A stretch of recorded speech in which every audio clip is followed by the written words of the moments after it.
No, I actually lived and I grew up in Chicago, and this was in the 80s. And I did watch Doctor Who on Channel 11, WTTW, at 11 p.m., where the Max Headroom incident happened. So I saw that live. I even taped it, actually.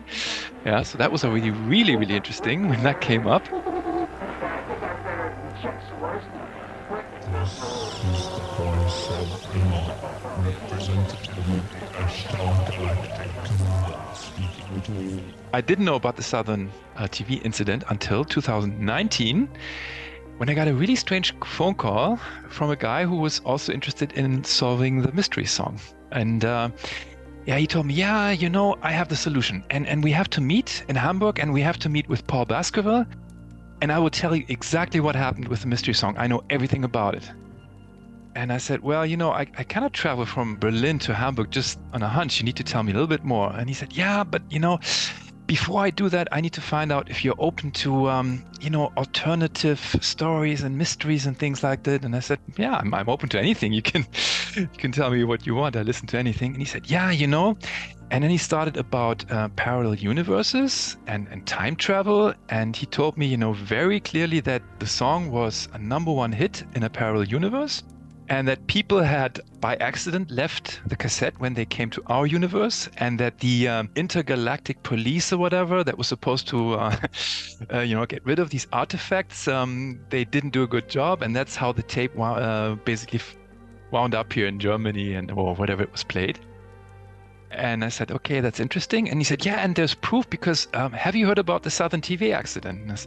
And I said, no. And then he sent me a link, and that's when I heard about it. And the guy believed in those two things, and it was amazing. And then I I investigated that as well, and now it's been solved. Hello, I'm a podcaster. And what does every podcaster want? They want a mystery.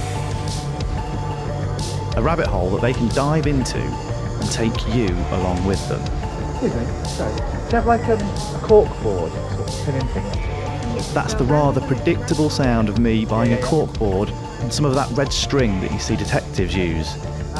You see, I think I found my mystery. All right, well, Tbone, from what I can see, well, I got the mic up, but from what I can hear from that, you have a couple angles you could go on. This is Lost Wave, the most mysterious song on the internet. Yo, Tbone, did you produce this? Sounds good, right? We found out afterwards when the wall came down, the secret police, they'd been monitoring it all. They knew full well that all this stuff was being sent to me. There was this guy who used to send me a lot of punk stuff. There's a secret police file on him. You go into the archive in East Berlin now and access it. And all the letters he ever sent to me and all the letters I ever sent to him, they've all been archived. They're all kind of taken note of by the secret police. Ever had a song stuck in your head? A song that keeps going around and around, demanding that you try to identify it.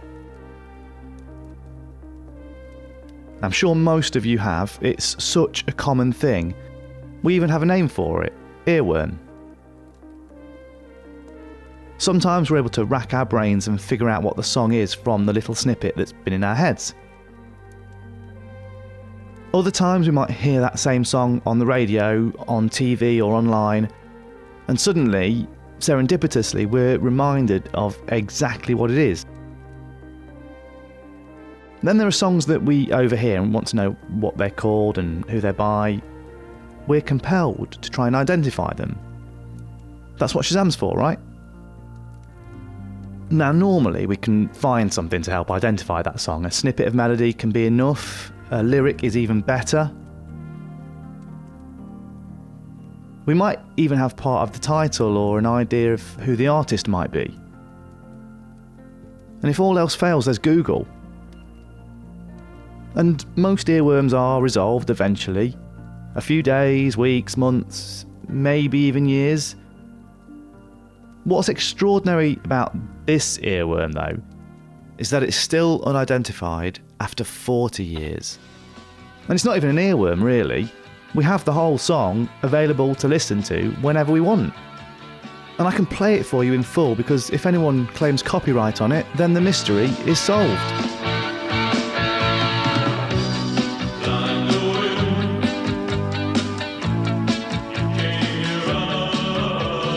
I'm not going to do that now though, I'll stick it at the end of the pod. Now, hunting for lost songs is a thing that people do in dark corners of the internet, and also on YouTube channels with millions of views. They contacted me and they just said, hey, do you know how to get in touch with Paul Baskerville? We're looking for a song here and he might help us because he may have played it and blah, blah, blah, blah, blah. And that was it. That was my first contact for many months. Months later, I guess in my YouTube list or something, there was a recommendation. Then, I found one of these Wang videos that explained more about the mysterious song. And then I connected and I said, yeah, okay, I understand. That's what they were talking about. And then, of course, I became very interested. The scene even has a name, Lost Wave. Are you familiar with the term Lost Wave? Yeah, we invented it. Did you invent it? Lost Wave is not a particular genre of music. The song just has to be lost or unidentified, and according to r/lostwave, my current Reddit obsession, it can't be mainstream or popular. Lost Wave tracks are all over the place as well. They're hiding in plain sight often. This is a scene from John Hughes' 1980s teen movie 16 Candles, and no one knows what the hell this song playing in the background is. And then there's this reggae number from the fascinating disaster that is How the Duck. It's actually quite hard to hear in the film, but here, someone on YouTube has enhanced it.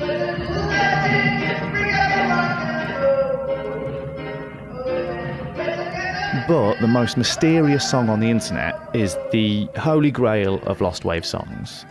And when you hear this story, I think you'll know why.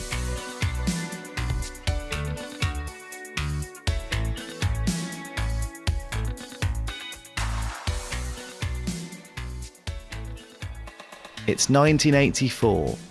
A 14-year-old kid called Darius and his 17-year-old sister Lydia are growing up in Wilhelmshaven in West Germany. To the southeast is the city of Bremen, and around 60 kilometres to the east across a bay is the much larger city of Hamburg, that big port city where the Beatles famously honed their craft playing the city's seedy bars and clubs.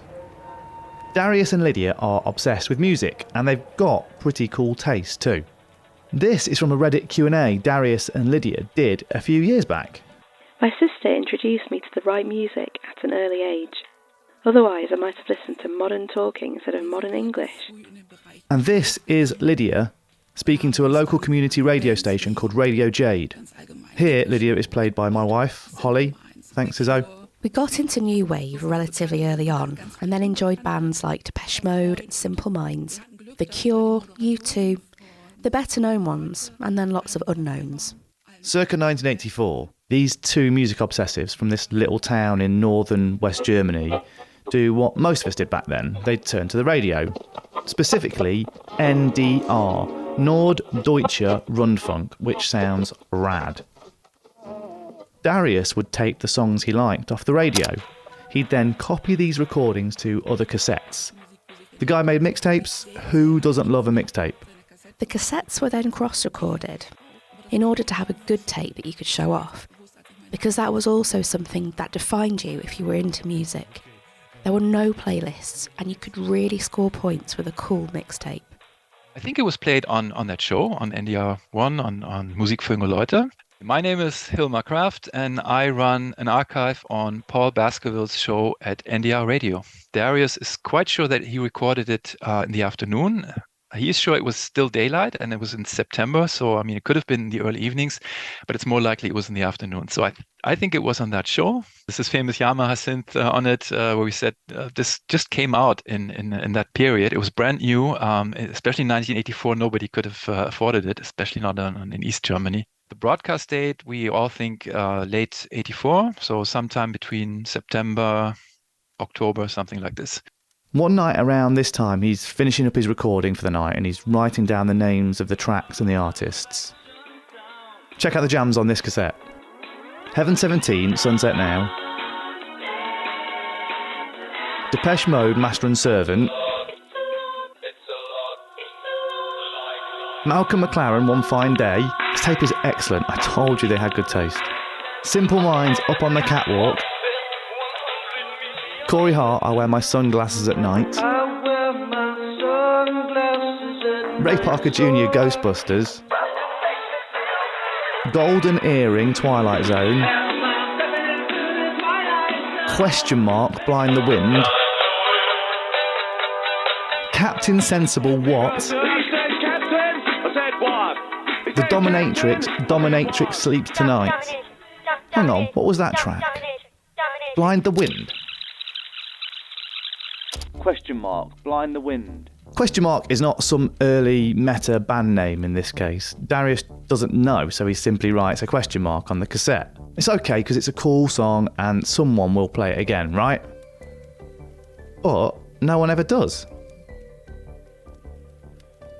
Darius grows up, forgets about the song, but like a lot of us, he hangs on to his old cassettes. It's now 2004. The Red Sox win the World Series.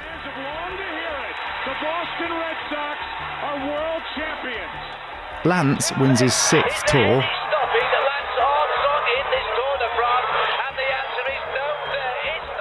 And some nerd starts a website. In Watertown, Massachusetts, Mark Zuckerberg, creator of Harvard's thefacebook.com. Darius, now 35 and still living in the same part of northern Germany, is going through his old cassettes. Turns out, Blind the Wind isn't the only song he had failed to identify.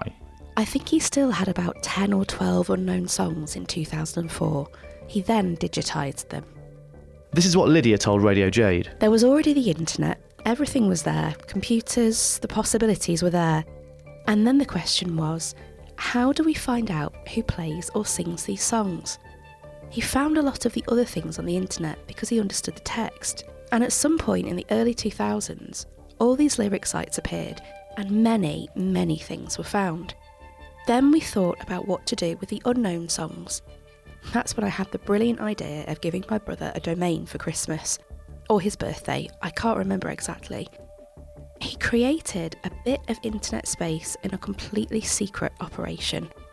I then sent him the link for the occasion, I think it was Christmas, on Christmas Eve, and then uploaded little snippets of the still unknown songs with a little description underneath. One by one, the songs are identified. There was one song amongst those 14 that Darius liked more than the rest. Yep, Blind the Wind. The only one of the tracks that couldn't be identified. And now it's 2007. This is one device. Apple announces something called the iPhone. And we are calling it iPhone. Barack Obama enters the race to become president of the USA. I stand before you today to announce my candidacy for president of the United States of America. And here in the UK, new Wembley Stadium opens. Have won the first FA Cup final at the new Wembley Stadium, courtesy of... Also in 2007, Lydia puts clips of the song on Usenet forums. I asked this question with the little snippet of the song and always thought it would be found quickly because I always had the feeling that I knew who it was, I just couldn't figure it out, but no one could resolve it. I was tipped off to 2 other sites where I could post it. One was bestof80s.de, a German site, and the other was Spirit of Radio Ska, a Canadian radio site, and that's where I uploaded it. 17th of March, 2007. A fateful day. And yes, I didn't actually get an answer, and then forgot about it for years. But the search doesn't end here. Enter Spanish record label Dead Wax Records and a guy called Nicholas Zuniga. Dead Wax Records is an independent label, just like the ones in the early 80s. This from Dead Wax's Bandcamp bio. We do everything ourselves out of pure passion for music. Focusing mainly on post-punk, minimal and cold wave, synth-pop, goth rock, goth pop. Quality music always, lost forgotten jewels in need of a second chance. Recently discovered treasures that will see the light for the first time. So you can see why it interested them. So fucking cool. Now in the years after 2007, a very specific internet subculture develops. Unbeknown to Darius and Lydia, the hunt to identify their missing song had continued. And then something really strange happened. August 2019, which was almost exactly 3 years ago, the day my brother and I had our lives turned upside down. Darius is coming home for lunch. It's a little earlier than normal. He turns on the radio. The presenter spoke to a man on the phone, and my brother said the voice sounded familiar to him, but he couldn't quite place it. And then he heard the presenter speak and say, "We can't find out who is singing this song." My brother thought, great, other people are also looking for unknown songs. Then the presenter said, "Now we'll play the song again, and if anyone can contribute anything, please let the studio know." And then the first bars started, and my brother almost lost his faith, because suddenly his long sought-after song was played. That was shocking enough. Then it took him a while to realise that it wasn't just his own song, it was his own cassette recording.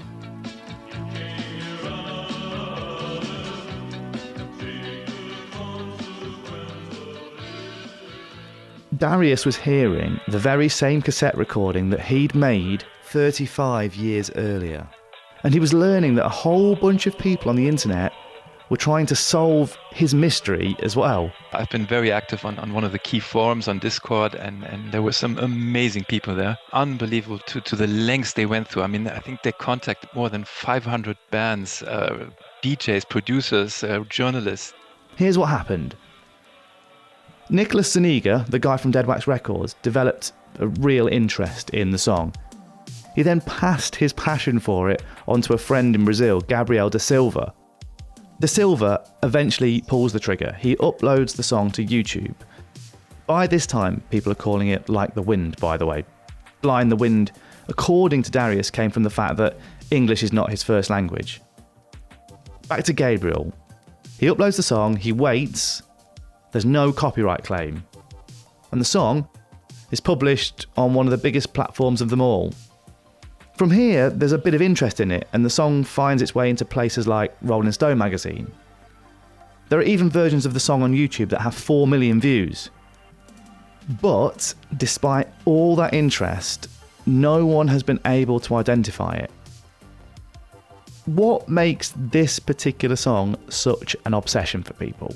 This has attracted a lot of people who are really just in it, for the mystery, and they even think about, like I said, some, supernatural or whatever reason behind it, and that has not really helped the cause, I think.